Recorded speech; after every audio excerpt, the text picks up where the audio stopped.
Welcome to Binge Breakthrough, the podcast designed to help you finally break through the barriers that keep you stuck, feeling out of control around food. I'm Master Certified Coach Jane Pilger, and I want you to know that no matter how long you've been struggling or what you've tried, food freedom is possible, and I'm here to show you how.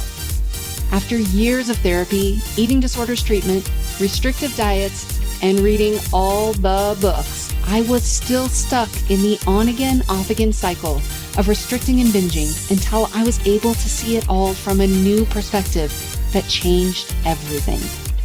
Each week, I will share the strategies, tools, and mindset that allowed me to overcome my decades-long battle with binge eating. Your journey to body trust starts now. Let's dive in. Hello, trusted listener. Welcome to Binge Breakthrough. I consider you a trusted listener because I trust that you are listening to this podcast for a reason. I trust that you're going to hear something today that is insightful and impactful on your own journey with food. So today's episode is inspired by my own healing progress with my ankle. And if you don't know what I'm talking about, I shared the story in episode 51, which is titled, When Things Don't Go According to Plan. So I was competing in the Ironman World Championships in Kona, Hawaii, back on October 14th of this year. And during the run, about 15 and a half miles into the run, I basically hit an uneven surface of road and twisted my ankle very severely. I attempted to keep going and I walked on it for another 4 miles before I decided that I just simply could not go on. And I ended up in the hospital getting x-rays. And they told me in the hospital that my ankle was broken. Well, turns out my ankle actually wasn't broken, which I did not find out until after I got home. I went to see a general physician's assistant orthopedic specialist person who indicated that it was broken. Same diagnosis as the ER doc gave. But I decided, I think I want to go see a foot specialist. And I went to a foot specialist, and the foot specialist said, based on what I'm seeing in your x-rays and what you can do with your foot right now, I don't think this is broken. And so he did some more x-rays. He did some more examination. He said, your foot's not broken, which was the best news ever. So I've been on this journey. I've been on this journey of healing and recovering. And I started this journey literally not being able to put any weight at all on my foot to now where I'm not running yet, but I have made a tremendous amount of progress. And through this process, I've really been noticing and thinking a lot about the value of recognizing incremental progress. And because this is such a clear, it's such a clear scenario for me personally right now with my ankle, and also in the work that I do with my clients on a daily basis, I wanted to do a podcast episode talking about the value of incremental progress, how this shows up for me personally, even right now with my foot and this recovery from this injury, and also how it shows up just on the journey to creating more peace and ease with food. So with this said, I want to recommend a book. There is a book called The Gap and the Gain. It is an incredible book. And here's the summary of the book. The summary is that most of us spend our time focusing on the gap being the distance between where we are now, where we are today, and where we want to be, where we want to go. We see this gap and we think, oh my gosh, I will never get there.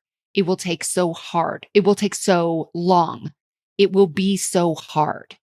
We see this gap as kind of an insurmountable gap, and we keep moving the finish line on ourselves, as many of us have a tendency to do.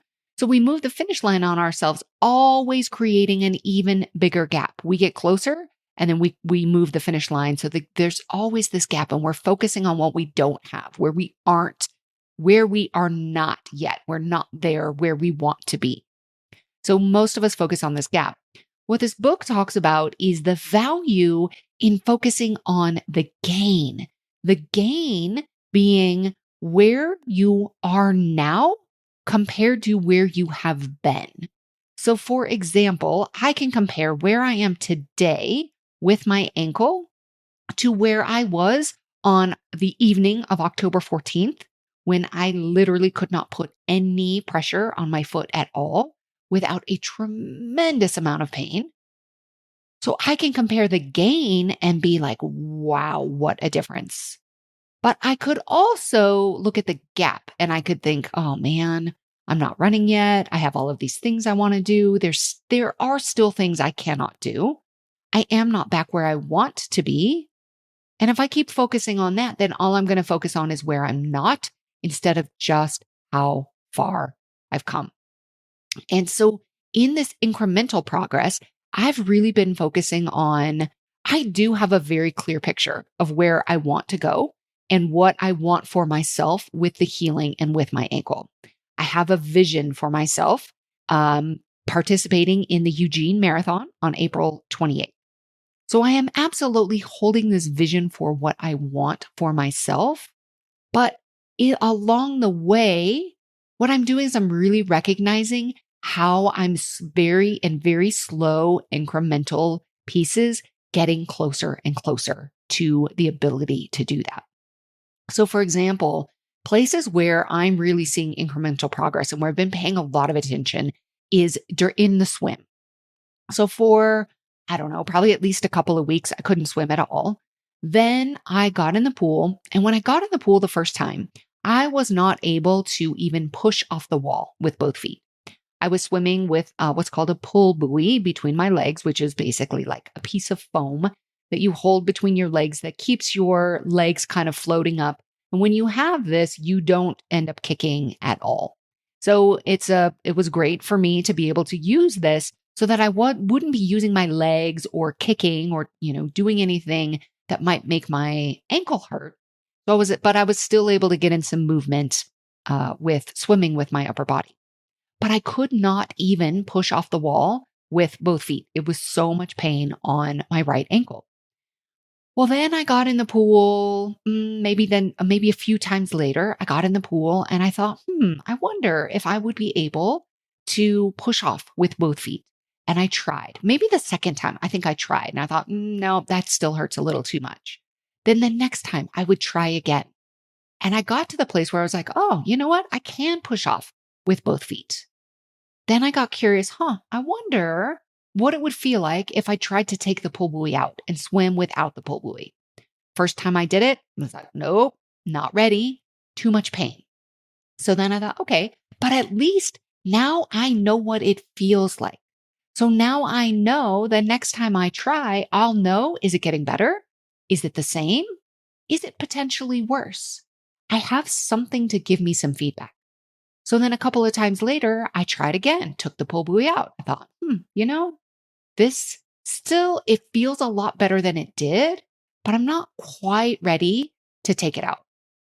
Then after a few times, I was like, okay, I think I am ready to take it out just for some period of time during my swim, not the entire thing. I wasn't going to go from swimming with a pull buoy to not swimming with it at all. I had to gradually, slowly, incrementally progress to where I could do some swimming without it and some swimming with it. And my foot gave me the feedback that I needed to know when was kind of an acceptable level of pain and when was a level of pain that I knew, no, this probably is not helping me. This probably isn't beneficial. So over time, and now, I would say, so it's been almost 8 weeks since the race, since I rolled my ankle. And I would say just in the last 2 weeks have I been able to swim. I'm still swimming with the pull buoy sometimes, but now when I swim without it, there is very little pain. I feel some, still a little remaining, but it's much, much, much less than it was before. So I can see literally every single time I swim, I can notice the difference and the slight improvement from the previous time. So this amazing way of incremental progress. I can also see how in the beginning, even when I did take the pull buoy out, I was still kind of protecting it. I was worried about it. I was thinking about it. And I was actually changing my stroke a little bit because I think I was worried about about my ankle hurting or what it would be like.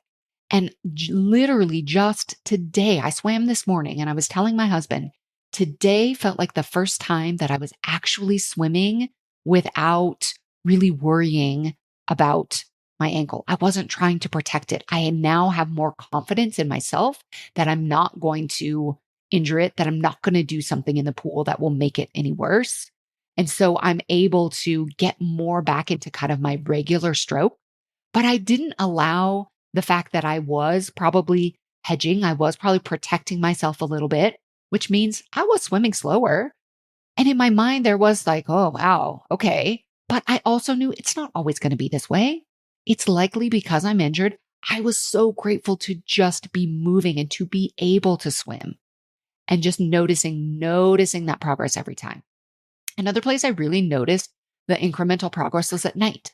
So initially, just having sheets on top of my foot was very painful. And then there would be some nights, it was probably, I don't know, it's probably at least a few weeks before I had a night where I slept through the night without waking up in some sort of pain. I was like, wow, first time without any pain. And now at night, there are still some nights where I feel it, but they're much farther and few between. So I can really see the incremental progress over time. The other thing that's really important for me and really looking at this is that it's not black and white.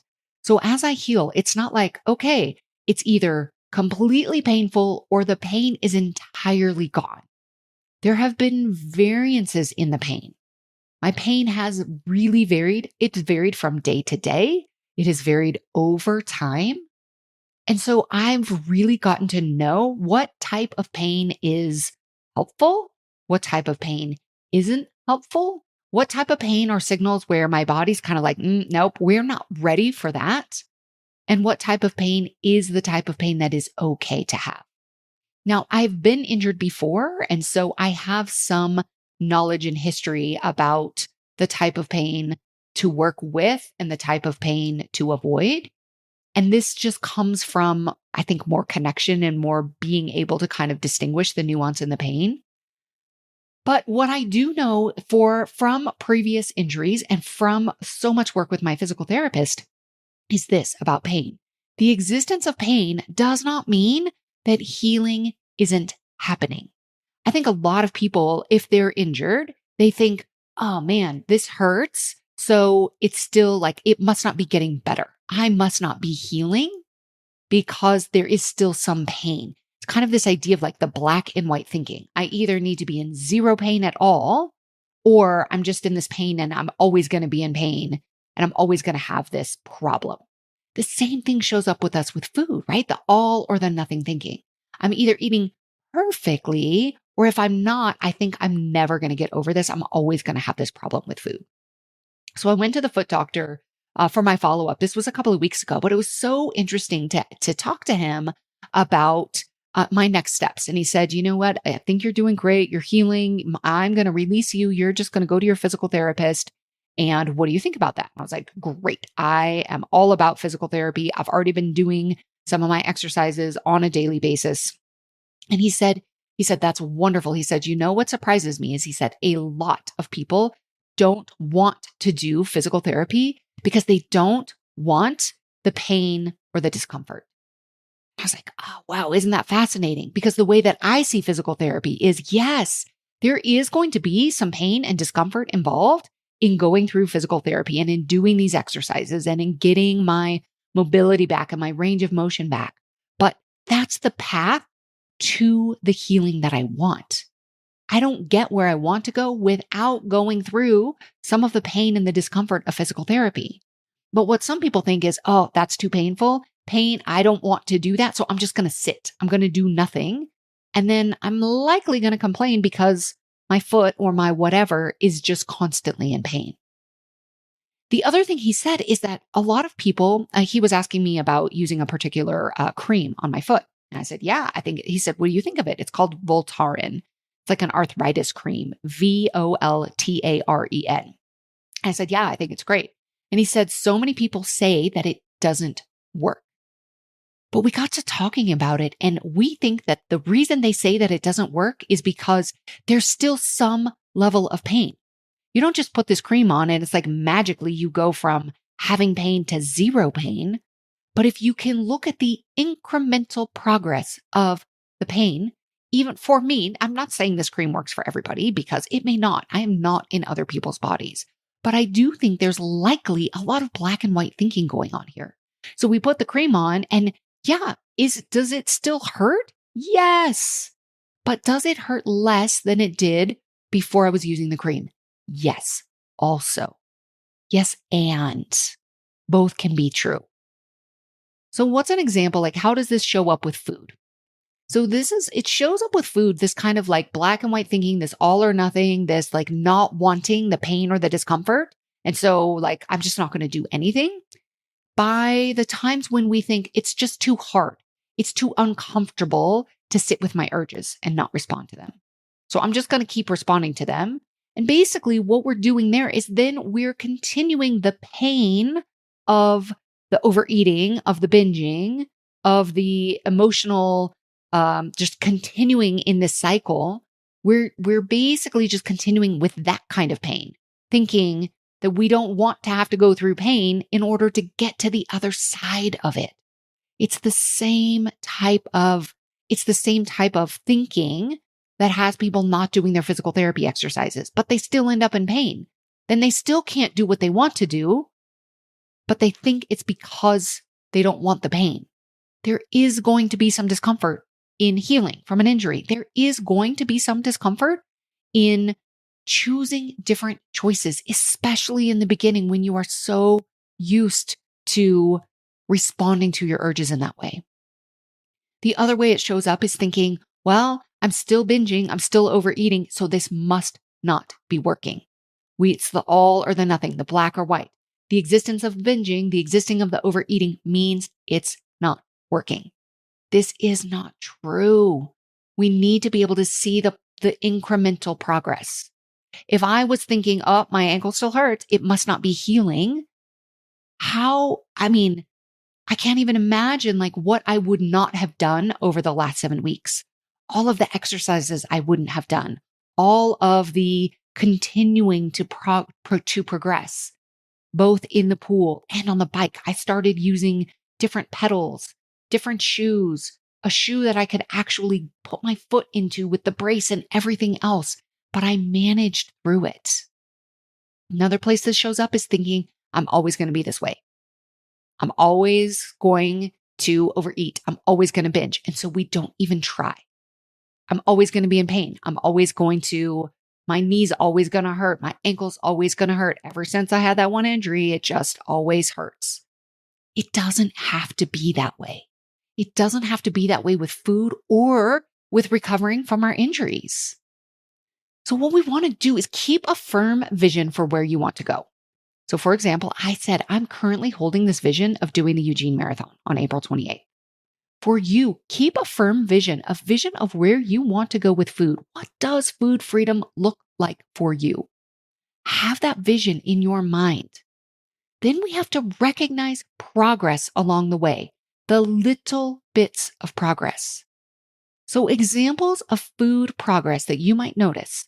Noticing thoughts where you didn't notice them before. So for example, if you're a person who normally has zero recollection, zero idea of what you're even thinking while you're eating or even before you eat, you just are the type of person who the next thing you know, you're just surrounded by food. You're surrounded by wrappers. You have no awareness of anything else that was going on, either before or especially while you're eating.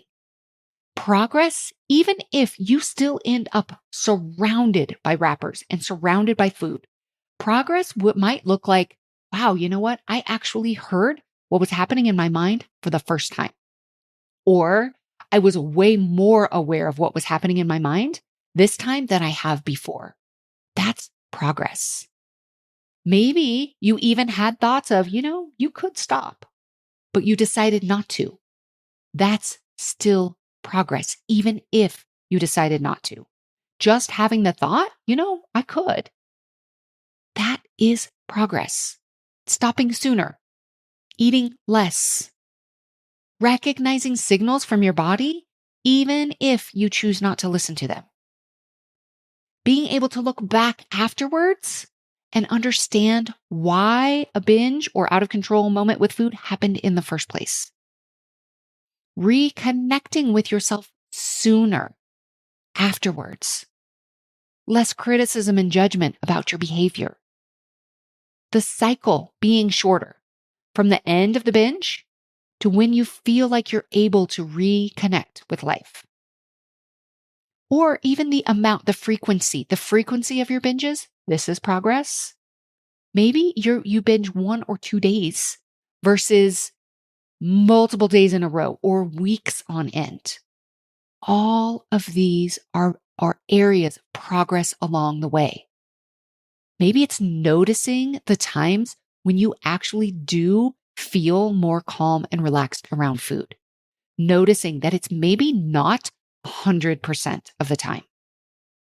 This is all incremental progress. And the more you recognize progress, the more evidence you give yourself that what you are doing is working. And when you don't recognize it, you're more likely to give up, to think it's just not working, and to go back to your old conditioned patterns of thinking and behaving. To create new patterns and new pathways will take some time. It will take a lot of repetition. And that's okay. While you're creating these new patterns and the new repetitions, some of the old patterns will still come in sometimes. That is not evidence that it's not working. So look for the progress, even in the little things. The big things are going to happen too, and you will recognize those for sure, but also look for the small things, the incremental progress. Because when these small things add up over time, this is what creates big results. All right, that's what I have for you this week. I'll see you next time. Thank you for listening to Binge Breakthrough. If you want to understand why you feel out of control with food sometimes, I've created just the thing for you. Discover the #1 reason why and get 3 things you can do today. Visit bingebreakthrough.com/quiz and you'll have your answer and your next steps within minutes. That's bingebreakthrough.com/quiz.